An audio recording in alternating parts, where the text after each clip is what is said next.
Além da questão do Supremo, além do item ter sido excluído naquele pacote anticrime, existe a sua PEC, que é uma tramitação à parte. E o que o senhor está fazendo agora é tentar levá-la à pauta do Congresso, do plenário, para votação, é isso?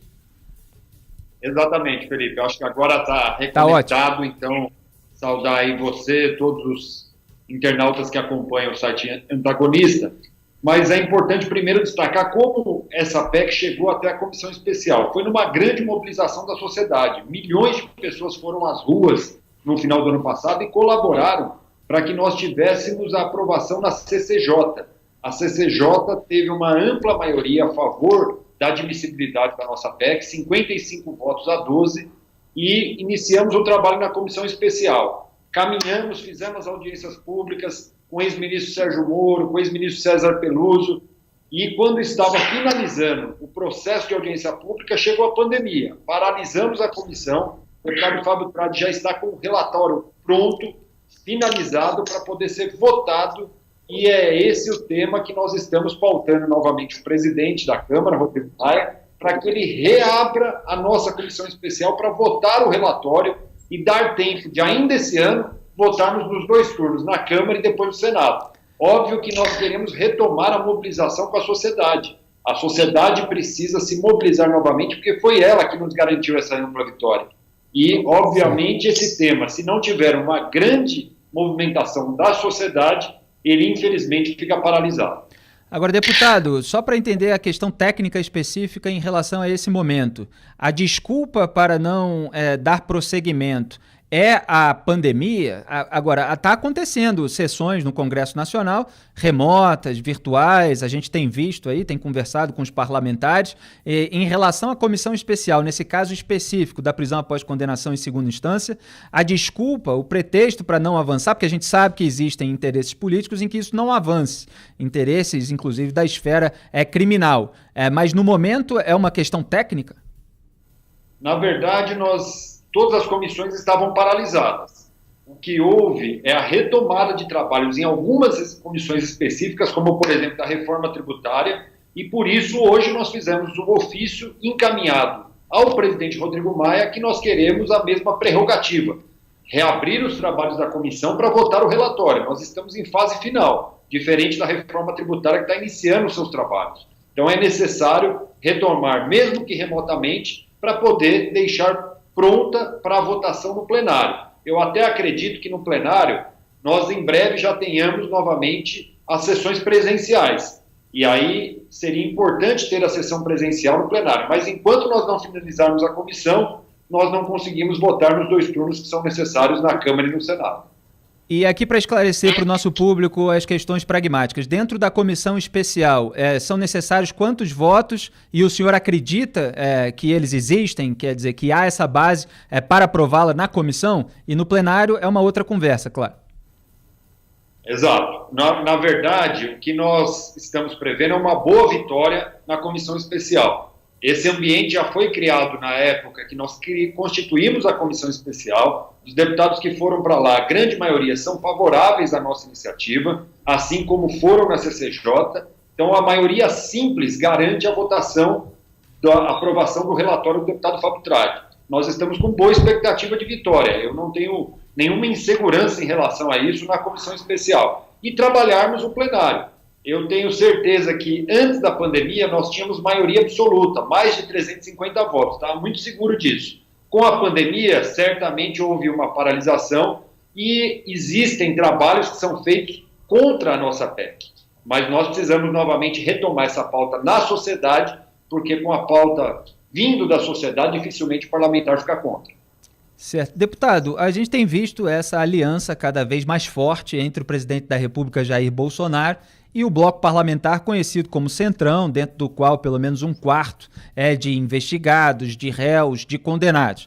O presidente da República, além de ter nomeado para a Procuradoria-Geral da República, Augusto Aras, que já era um detrator da Lava Jato, para a liderança do governo no Senado, Fernando Bezerra, que também é crítico e alvo aí de operações. Ele nomeou para a liderança do governo na Câmara o deputado Ricardo Barros, que é um detrator aí das operações também, está citado em investigações. Eu já tive, inclusive, um embate com ele numa entrevista em que ele acusou os juízes e procuradores de serem corruptos. Eu falei que ele citasse, então, quem é corrupto, quem tinha cometido um crime de corrupção, e aí ele se recusou a dizer qualquer nome. Então ele faz esse tipo de acusação genérica que a gente tem visto também sair da boca do Augusto Aras, até na TV PT, na TV do Partido dos Trabalhadores, o partido aí que protagonizou os escândalos recentes de corrupção na história do Brasil.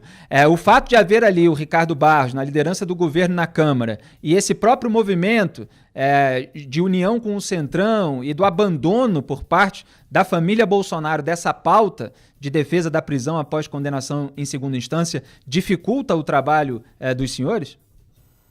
É óbvio que o ambiente não é o mesmo que era antes da pandemia. Nós tínhamos ali uma maioria segura, um ambiente favorável. O próprio ex-ministro Sérgio Moro era membro do governo e colaborava com a nossa PEC, como continua colaborando fora do governo nos dias de hoje, mas nós não sentimos o mesmo ambiente. O que eu tenho que me pautar, Felipe, é no que eu ouvi antes da pandemia. Todos os deputados que não eram dos partidos de esquerda, PT, PCdoB e PSOL, se posicionaram a favor da nossa iniciativa quando nós modificamos de apenas ser uma PEC prevista para a questão criminal, ser para todas as esferas do direito. E isso ganhou a ampla maioria dos nossos colegas deputados. Espero que isso se repita. E mais que isso, tenho insistido, que a sociedade se mobilize, porque a sociedade exigiu naquela oportunidade e os parlamentares foram se posicionando favoravelmente à nossa iniciativa, porque é o principal projeto de combate à impunidade e à corrupção nesse momento. Então, quando a sociedade se mobiliza, dificilmente alguém não vá a favor. Uma fala que me preocupou foi do ex-ministro Sérgio Moro, no Fantástico, quando ele disse que não havia apoio do governo Bolsonaro na nossa iniciativa da prisão em segunda instância. Nós nunca ouvimos isso do governo, mas eu quero acreditar que eles honrem como chegaram até o poder. Eu sempre digo isso. O presidente Jair Bolsonaro foi eleito com uma pauta anticorrupção e que ele não faça diferente, desarticulando a aprovação dessa PEC.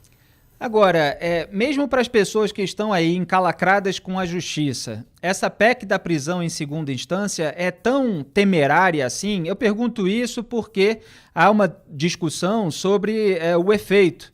Quem vai atingir? É só a partir da promulgação? É só depois? É só as pessoas que vierem a ser condenadas, os processos a serem iniciados depois? Quer dizer, qual é exatamente o alvo aí da prisão após condenação em segunda instância, uma vez que ela venha a ser estabelecida? Na minha iniciativa, a PEC prevê que aqueles que não foram ainda condenados em segunda instância estão sujeitos à nova promulgação. Então, quem não passou pela condenação em segunda instância já está sujeito a esse novo... mesmo que o processo já tenha iniciado. Mesmo que o processo. Quem não teve condenação em segunda instância está sujeito aos efeitos da lei, da nova legislação. Flávio Bolsonaro, por exemplo. Existe um debate, talvez seja esse o principal embate que ocorrerá na nossa PEC.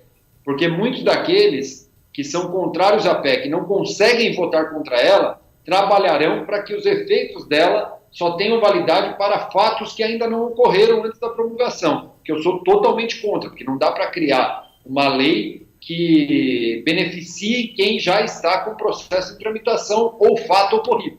Então, esse é o grande embate que nós teremos, na minha opinião, quando essa emenda for para o plenário. Exatamente. E a gente vai ver certamente os políticos aliados daquelas pessoas encalacradas com a justiça ou eles próprios enrolados aí com problemas judiciais, querendo afastar esse rol aí de atingidos pela PEC das garras deles, né? E o senhor falou em relação a atingir também outras esferas, não exatamente a penal, criminal. Só para o nosso público aqui ter uma noção de quais são esses outros casos que a prisão após condenação em segunda instância, dentro dessa PEC, passa a atingir também. É que, na verdade, Felipe, nós estamos trazendo o trânsito em julgado de todo o direito brasileiro para a segunda instância.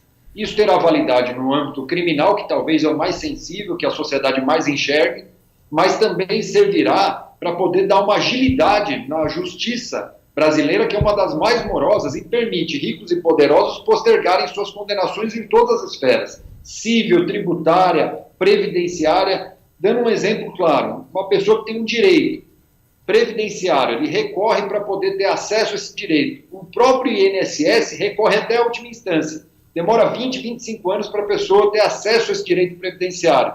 Quando ela tem acesso, muitas vezes nem está mais vivo. Assim é no âmbito tributário também. Muitas grandes empresas postergam suas dívidas, não pagam, vão arrolando essas dívidas, e em todos os âmbitos. E hoje o Supremo brasileiro, a Suprema Corte, não faz o papel da Suprema Corte. Ela recebe 25 mil processos por mês. Isso é um absurdo para qualquer Suprema Corte no mundo. Ela debate, inclusive, por exemplo, quem foi o campeão brasileiro de 87, que pode ter um significado emocional para o torcedor, mas não vale nada, hein? É inadmissível ver uma Suprema Corte debatendo isso nos dias de hoje, quando nós temos que nos ater à Suprema Corte e debater temas constitucionais que mexam na vida do brasileiro. Isso tem um efeito sobre mim, que eu que sou Flamengo. Eu acho ruim que o Supremo Tribunal Federal fique querendo tirar o título de 87 do meu Flamengo, vencedor da Copa União. Estava lá no Maracanã, criança, lá no dia de tempestade, para assistir ao gol do Bebeto na saída do Tafarel, goleiro do Internacional, depois de um lançamento do Andrade. Mas foi bom o senhor lembrar, no meio de tanta notícia ruim, a gente lembra de grandes momentos do esporte brasileiro. Agora, a questão é a seguinte, deputado, a gente tem visto aí também o Rodrigo Maia sentando em cima da PEC do fim do foro privilegiado, há quase que 700 dias que já foi aprovada no Senado, chegou para a Câmara e não foi votado. Eu queria saber a sua opinião, evidentemente, a respeito disso, mas também só para colocar a questão que é a seguinte, a comissão especial, ela já começou a debater a sua PEC, a PEC da prisão em segunda instância. Então não tem como fugir, não tem como engavetar. Essa discussão ela vai ter que avançar. Não tem algum prazo que pode ser estourado e aí não há votação, não se chega ao resultado final? Não, ela vai ter que andar em algum momento. Né? A PEC do fim do foro é que aparentemente depende de uma vontade unilateral do presidente da Câmara, é isso? Mais ou menos, porque na verdade a comissão especial ela foi suspensa por conta da pandemia. Então ela tem um prazo para ser cumprida, porém com essa suspensão esse prazo não vale.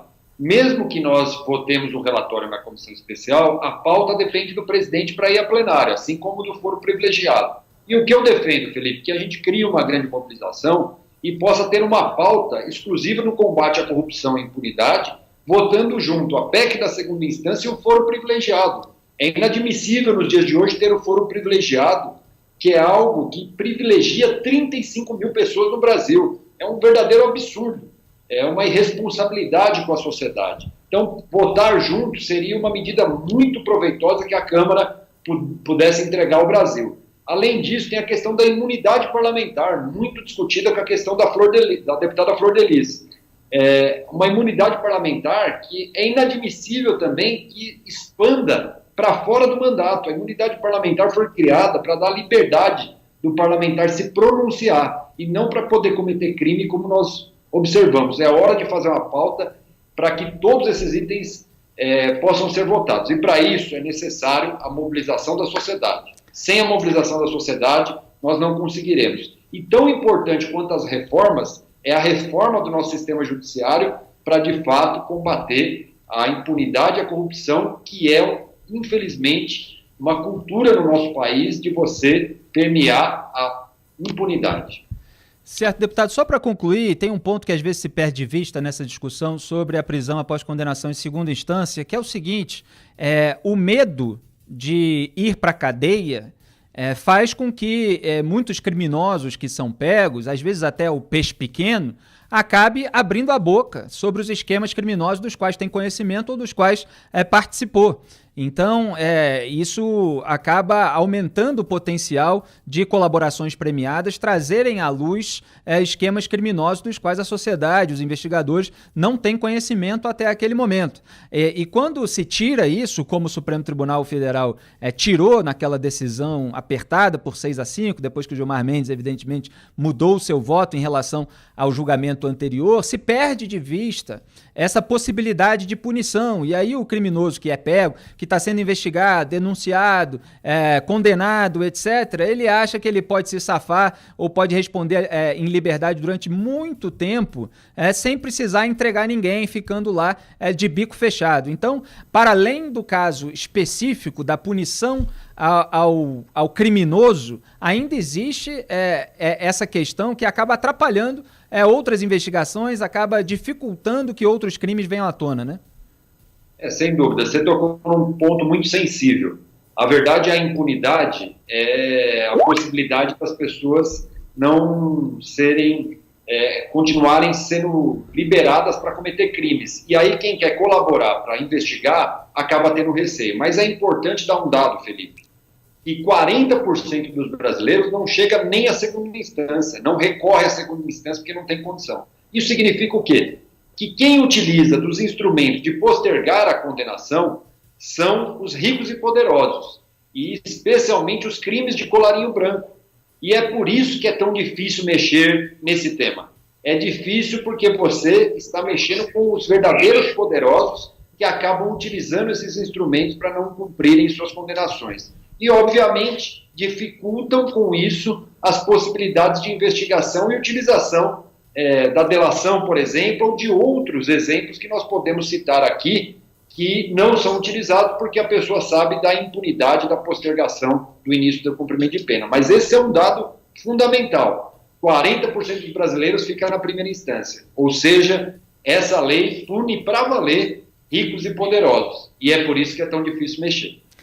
Muitíssimo obrigado, deputado federal Alex Manente, autor da PEC da prisão após condenação em segunda instância, pelos esclarecimentos, pela participação aqui em Papo Antagonista. Espero que participe mais adiante para festejar essa vitória, porque eu, como analista, comentarista, crítico cultural, defendo abertamente a prisão após condenação em segunda instância e espero que essa iniciativa parlamentar tenha resultado. Então, boa noite, bom trabalho, fique à vontade aí para alguma consideração final. Obrigado, Felipe. Obrigado a todos aí do Antagonista, sempre pelo apoio, e é importante que vocês possam nos ajudar nessa mobilização de aprovar a prisão após condenação em segunda instância e fazer o Brasil escrever essa nova história, combatendo de fato a corrupção e punindo aqueles que cometeram. Grande abraço a todos.